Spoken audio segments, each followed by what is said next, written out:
ทนกับความกันดารโรงเรียนป่าเขาอับเฉาไม่โตรานชีวิตข้าราชการงานครูไม่รู้เลิศลอยยังโดนรังแกพ่อแม่พี่น้องรู้ไหมเช่นครูทางใต้ถูกฆ่าข่มขืนไม่น้อยโอ้เอ๋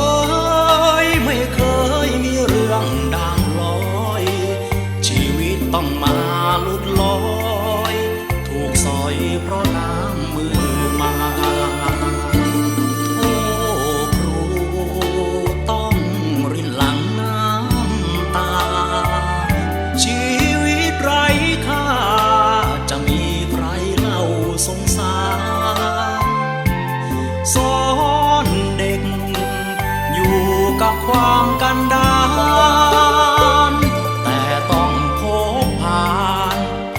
ผ่านแต่ความช้ำใจชีวิตครูบ้านนอกชอกช้ำลำเค็ญใครก็เห็นว่าครูลำบากแค่ไหนเจ้านายเอ๋ยโปรดเถิดโปรดจงเห็นใจครูบ้านนอกเสี่ยงภัยเสี่ยงตายทุกวินาที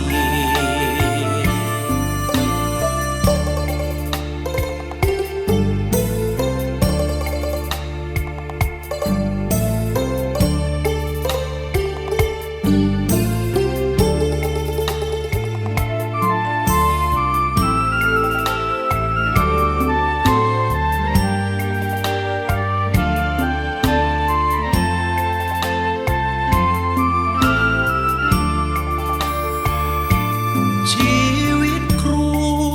บ้านนอกชอกช้ำลำเค็ญใครก็เห็นว่าครูลำบากแค่ไหนเจ้านายเอ๋ยโปรดเถิดโปรดจงเห็นใจครูบ้านนอกเสี่ยงภัยเสี่ยงตายทุ